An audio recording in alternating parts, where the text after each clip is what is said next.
Bonjour à tous. Aujourd'hui, l'étonnant amour de Dieu. Si quelqu'un de vous manque de sagesse, qu'il la demande à Dieu, qui donne à tous simplement et sans reproche, et elle lui sera donnée. Mais qu'il la demande avec foi, sans douter, car celui qui doute est semblable au flot de la mer, agité par le vent et poussé d'un côté à l'autre. Jacques 1, versets 5 et 6. Si vous voulez apprendre à l'école du Christ, soumettez-lui votre volonté et placez-vous sous sa discipline. Vous pourrez marcher sur ses sentiers. En vivant en constante relation avec Jésus-Christ, vous deviendrez des porte-paroles pour les autres. Vous et moi avons besoin de sentir notre totale dépendance de Dieu, de sa grâce, de ses directives. Dieu désire que vous harmonisiez votre vie à ses plans.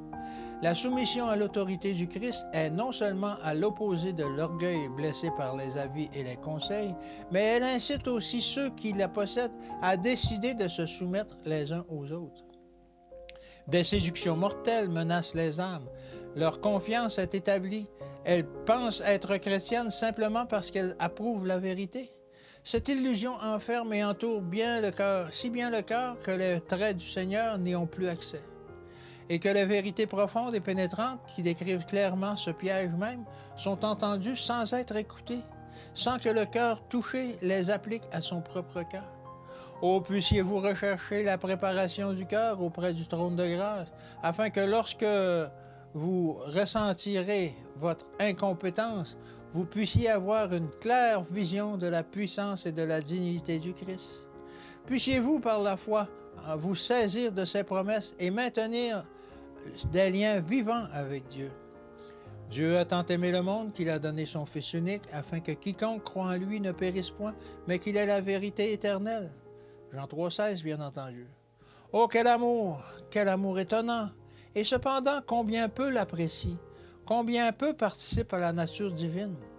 Ayant entrepris sa merveilleuse œuvre de rédemption, Dieu décida de ne pas abandonner son plan, mais au contraire, de ne rien épargner, quoi qu'il en coûte, de ne rien conserver, quelque précieux que ce soit à ses yeux, qui puisse être essentiel à l'accomplissement de son dessein, de déverser sur l'homme, don après don, jusqu'à ce qu'il lui ait ouvert tous les trésors du ciel.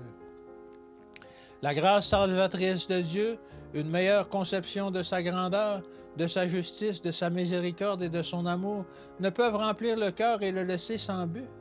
On ne doit pas prendre à la légère la connaissance de Dieu que Dieu vint apporter du ciel.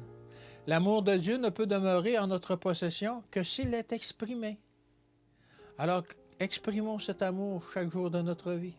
Que Dieu vous bénisse et qu'il vous garde. Et je vous dis à demain.